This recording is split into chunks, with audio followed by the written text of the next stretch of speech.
ça va les amis? Vous allez bien? Super. Moi je vous aime. Moi je vous adore. Je vous aime. Je vous aime. Bisous tous. Bisous tous. Bisous tous. Bisous tous. Ma journée va être belle. Ça fait du bien, hein? Ah, ça fait du bien. Oui. Alors on va s'éclater. Ah, oui. Bisous tous. Bisous tous. Bisous tous. Bisous tous. Voilà les amis, merci Philippe d'avoir fait cette chanson, un beau slam. Ouais, c'est une sorte de slam. Ouais, Grand Corps Malade, c'est moi, parce que je suis encore un peu malade. Oui, c'est vrai véridique les gars. Mais en fait, voilà, je vous explique, le problème c'est que, cette semaine j'ai encore eu la grippe. Véridique, oui, j'ai encore eu la grippe. 3e fois en 1 an et demi. C'est la 3e fois que j'échappe à la mort. Ouais, j'ai beaucoup de chance. Ouais, on peut dire que j'ai une chance de cocu. Ouais, une chance de... Chou, dis, la semaine dernière, t'as passé le week-end chez qui? Chez Xavier, hein? Ouais, t'étais chez Xavier, hein, le grand sportif, là, le grand blond, hein, c'est ça, hein? T'étais pas chez Bernard, hein, l'homosexuel? Ah, ça va alors. Ouais, non, parce que j'ai pas trop confiance en Bernard. Ouais, voilà. Petit sketch comme intro, improvisé comme ça. Voilà, donc les amis, donc je disais merci à Phil pour cette vidéo et merci à David de m'avoir envoyé ce beau cadeau, ce beau suite où il y a écrit bisous que derrière. Alors oui, tu l'as vu que c'est inversé, c'est normal, c'est la vidéo. Mais t'as vu autre chose? Tu l'as vu? Bisous, il a mis avec un S. David, c'est avec un Z. Bisous, B-I-Z. B-I-Z, bisous, c'est pas avec un S, avec un Z. Comme Stéphane. C'est un F sans E. C'est pas P-H-E, c'est F sans E. On dirait des tuches. Hey, tuche, t'es là, t'es pas là avec un T. Comme non, tuche, t'es là, t'es pas là, t'es là, t'es pas là. T comme tuche. Stéphane, c'est la même chose. F sans E. Voilà. Allez, on continue. Bon, les amis, écoutez, je suis fâché. Oui, c'est pour ça que je fais cette petite vidéo déjà, parce que je suis fâché. Vous m'écrivez beaucoup trop de choses tristes, vous déprimez, il y en a beaucoup qui dépriment, beaucoup qui en ont marre, beaucoup qui sont fâchés. Non les amis, non, ça bouge. Oui, ça bouge. Tu peux me croire ou pas, peu importe, je dis que ça bouge. Hein. Sur les réseaux alternatifs, ils sont en train de gronder les amis. Il y en a qui doivent faire dans leur froc. Hein. Ah, les Macron et compagnie, ils ont peur maintenant. Je peux vous le dire, les gars. Ça va bouger à cause d'eux. Hein. Ça je vous le dis. Donc ça bouge, ça bouge. Alors, ça fait 2 ans qu'on est dans cette couillonnade. On a tenu 2 ans. Tu peux encore tenir 2 mois. Mais oui, que ça peut foutre. Le plus dur est fait. Le plus dur est fait. Sincèrement. Donc, on a tenu 2 ans. Donc, on tient encore 2-3 mois. Donc, ce soir, tu bois un petit verre de vin, tu te dis, ben ouais, ça fait 2 ans qu'on a supporté ces couillonnades, on est toujours là, tranquille. On va continuer tenir le coup, et ils vont pas nous entuber. Et voilà. Et là, tu peux trinquer à ma sortie. D'accord? Donc, tenez le coup, les gars. On lâche rien. On lâche rien. On va les niquer. Si tous ces gens-là t'inquiètent, ça prend un peu de temps. Mais ça s'éveille de partout, hein. Ça s'éveille de partout. Même ceux qui étaient un petit peu dubitatifs par rapport à tout ça, c'est fini. Ils sont plus dubitatifs, hein. D'ailleurs, même ceux qui nous ont vraiment attaqués sur les réseaux, il y en a plein, hein, des couillons et tout ça qui nous ont attaqués. Même eux commencent à se dire, alors c'est efficace ce vaccin. Oh, tout à fait, ouais. C'était pour votre bien, hein. Oui, bien sûr. Oui, ils commencent à être emmerdés, ils savent plus quoi dire, quoi. Allez, bon, on continue. Ben alors, les amis, aujourd'hui c'est une petite journée spéciale. C'est l'anniversaire de ma fifi.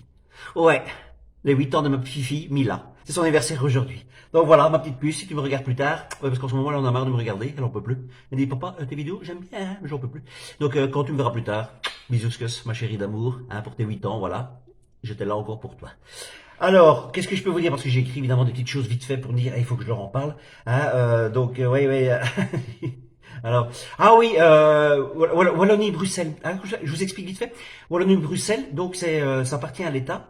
Donc c'est une fédération, Wallonie-Bruxelles, qui donne de l'argent aux artistes, à des choses artistiques, tu vois. Et j'ai une productrice suisse qui était intéressée de me prendre pour faire une petite tournée en Suisse, tu vois. Eh bien, elle a proposé le projet qui est accepté, sans moi. Voilà. Donc, oui, pas de problème, on vous aide financièrement, vous prenez des artistes, mais pas Stéphane Cuvelier. Ça va pas, hein?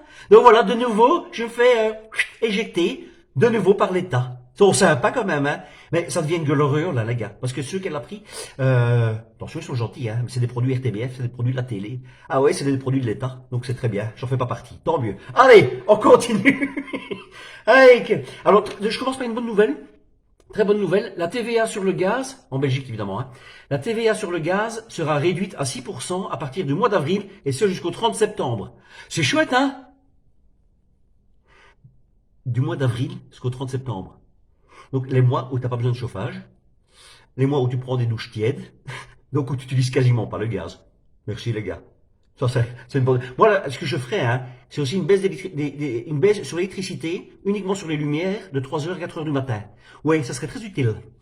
Allez, on continue à ces couillonnades. Alors, ah oui, il y a une journaliste russe qui a brandi une pancarte. Vous avez vu ça? C'est une journaliste russe qui est venue en plein journal télévisé, qui a brandi une pancarte non à la guerre, non aux Russes et tout ça. Donc, évidemment, elle s'est fait arrêter. Et elle a eu 250 € d'amende et 14 heures de garde à vue. Donc on est en Russie, hein, les gars. En heure de pointe. Un journal télévisé, 250 € d'amende et 14 heures de garde à vue. D'accord? Il y en a qui ont eu 24 heures de garde à vue, hein, et 1000 € d'amende pour avoir brandi un drapeau français sur les Champs-Élysées. Alors, juste, encore une fois, je dis pas que c'est mieux, hein, mais où est la dictature, là? Hein? Faut se poser des questions quand même, hein, les gars. D'accord? Parce qu'on parle de dictature, voilà, de nouveau, moi j'y suis, hein, quand je parlais de Wallonie-Bruxelles, de nouveau on m'interdit, hein. C'est pas une dictature ça, interdit de parler, interdit de dire ce qu'on pense, si c'en est une. Donc, génial, cette femme s'en sort bien, et tant mieux. Alors, oui, j'ai vu ça. 2 militaires belges sont partis pour le front ukrainien. Écoutez bien la finalité, hein. 2 militaires belges sont partis pour le front ukrainien, dont un déserteur. C'est une histoire belge, hein, ça. À mon avis, ils ont joué à pierre, papier, ciseaux. Ils ont dû faire ça. Pierre, papier, ciseaux. Toi, le général et le déserteur, venez un peu. Pierre, papier, ciseaux. Pierre, papier, ciseaux. Pierre, papier, ciseaux. Ah ben, toi, t'as donné quoi? 3 papiers à le déserteur? Ouais. Et toi, ben, ouais, le général, une pierre. Ah ben, c'est lui qui te bouffe, donc c'est lui qui partira. Ouais, c'est le déserteur. C'est comme ça que ça fonctionne. C'est magnifique. C'est magnifique. C'est magnifique. Ensuite, ah oui, ciel orangé. Vous avez vu un ciel orangé, un petit peu dans pas mal de pays, mais notamment en France et puis ici en Belgique aussi, dans quelques endroits. Donc le ciel était tout orange et on a dit que c'était un vent, que c'était le sable du Sahara. D'accord? Donc on a dit que le ciel orangé et il y avait plein de sable sur les voitures dans les villes et on a dit que c'était du sable du Sahara. D'accord? Il a été analysé ce sable. Des gens intelligents, évidemment, super lucides, ont analysé ce sable. Et il se fait que ce sont des métaux lourds. Curieux, hein? D'accord? Curieux, quoi. Il y a une guerre quelque part en ce moment, et on est envahi de rouge, et on dit que c'est le vent, c'est le sable du Sahara. C'est mignon, comme ça, c'est poétique. Sauf que quand on l'analyse, c'est du métal lourd. Donc protégez-vous, les gars. Hein. Protégez-vous, quoi. Parce que là, c'est... Du coup, tu te reposes quand même des questions par rapport à Tchernobyl, hein. Là, tu te poses vraiment des questions, hein. Même si on n'est pas dupe, on a tous compris, quoi, hein, que cette fameuse phrase, hein, Tchernobyl, ça s'est arrêté à la frontière, c'est vraiment ça. Ils prennent vraiment pour des cons. Alors, ensuite, ouais, j'aimerais parler évidemment de notre vraie guerre aussi à nous, c'est la vaccination. Ah oui, je lâche pas, les gars. Ah non, je lâche pas. C'est parce que ça fait des dégâts, ça fait toujours des dégâts, et je préviens, je continuerai à prévenir les gens, ne le faites pas, ne le faites plus, surtout parce que je ne le faites pas, je pense que voilà, ça n'arrivera plus, je crois. Mais ne le faites plus. C'est-à-dire que ceux qui ont fait une fois, 2 fois, stop. Arrêtez. Stop. Arrêtez l'hémorragie déjà. C'en est déjà une. Arrêtez parce qu'on n'a que des effets secondaires négatifs. C'est hallucinant. C'est hallucinant. Et notamment Lola Dehaer. Donc, si vous voyez qui c'est, Lola Dehaer, pour les Français, Lola Dehaer, qui est la fille de Patrick Dehaer. Eh bien, elle a témoigné elle-même sur Instagram des douleurs dont elle est victime depuis sa vaccination. Donc, c'est elle qui le dit. Elle écrit, moi je veux que ça s'arrête. Et elle explique son parcours vaccinal semé de syndrome prémenstruel, d'absence de règles et d'hémorragie, accompagné de caillots de sang. Il se fait que c'est quelqu'un de connu, donc c'est pour ça que c'est intéressant qu'elle élève la voix et qu'elle ose dire ce qu'elle ressent. Il y a un site, enfin c'est plutôt une page abonnée qui s'appelle vaccin_menstruel, vaccin_menstruel, et là, je peux vous dire, mais c'est une panoplie de témoignages de femmes qui souffrent depuis qu'elles se sont faites vacciner. Donc n'hésitez pas à les voir parce qu'il y a souvent des réponses à des questions que vous vous posez et c'est intéressant surtout pour vous. Voilà, n'hésitez pas à y aller. Donc voilà, et parce qu'évidemment, hein, ils commencent à retourner leur veste, ces salopards. Karine Lacombe, vous savez, c'est cette pouffe-là, qui faisait tous les plateaux télé, là, en plein Covid, qui est un infectiologue, là. Eh bien, elle était récemment sur la chaîne LCP, et elle a dit, écoutez bien, elle a dit, dans les hôpitaux, on a essentiellement des personnes immunodéprimées qui ont été vaccinées, mais chez lesquelles le vaccin n'a pas marché. D'accord? Donc, ils le reconnaissent même. Ils le reconnaissent. Mais ce qui est fabuleux, et c'est là que c'est drôle, sinon il n'y a pas de sketch, ce qui est fabuleux, c'est qu'on lui demande, le journaliste lui demande, c'est un échec alors? Vous savez ce qu'elle répond? Non, ça n'a pas marché. Ah! Tu te rends compte? Eh bien, mon fils, il pourra dire ça plus tard. Papa, j'ai eu 0 sur 10 sur ma dictée. Oh, c'est un échec alors, Louis? Non, ça n'a pas marché. Ah! Voilà. Donc, méfiez-vous, méfiez-vous. La 4e dose du vaccin arrive, ouverte aux plus de 80 ans. Évidemment, tu penses bien. Donc, elle est ouverte aux plus de 80 ans parce qu'évidemment, à cet âge-là, on pourra dire que t'es mort de vieillesse, c'est pas du vaccin. Très intelligent, les gars. Voilà, les amis, je vais vous laisser parce qu'il y a encore des couillonnades, il y en a plein. Mais j'aime bien faire plus court, tu sais, voilà, parce que j'ai 11 minutes. Et on continue, on lâche rien, je regarde juste un petit peu. Ah si, je vais vous quand même dire, par rapport au Point, le magazine Le Point, j'ai lu un truc très drôle. Il est écrit dans Le Point, le QI des Français en chute libre. Le QI des Français en chute libre. Je pense qu'on peut le dire aussi pour les Belges. Mais ça, je l'avais dit, les gars. Les vaccins font des dégâts. Ah oui, c'est pour ça. C'est pour ça que le vaccin, ça fait toujours rire ceux qui sont non vaccinés, mais ceux qui sont vaccinés sont toujours... Ça les fait moins rire.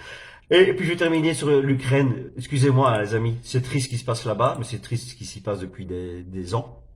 Et c'est mielleux tout ce que je peux lire sur Facebook, c'est mielleux, mielleux, mielleux, même si c'est bien d'aider les gens, mais c'est mielleux. Mais la Palme d'Or revient au Standard. C'est un club de foot belge qui a mis un message sur Facebook, magnifique les amis. Je termine par ça. Il a écrit, écoutez bien, aujourd'hui notre club a retrouvé son bus parti en Pologne. Ce très beau geste a permis à 49 Ukrainiens de trouver refuge chez nous, au calme, loin des bombes et des balles. Un club, un blason, une âme, une humanité. Merci Standard. Et là, à mon avis, il y a Jean-Michel qui dit en haut, c'est pas un peu excessif ça ce que tu as mis sur Facebook? Oui, mais c'est parce qu'on est 13e au classement. Il faut bien qu'on justifie. On se donne ailleurs que dans le ballon. Ah, c'est ça. Alors c'est bien, continue à écrire. Ah, c'est mielleux à mort, mais au moins ça justifie notre défaite. Allez, allez les amis, passez un excellent week-end. On lâche rien, vraiment, on lâche rien. Je suis encore de tout cœur avec vous. Et évidemment, je termine par ce petit ralliement à nous. Bisous. Salut les amis.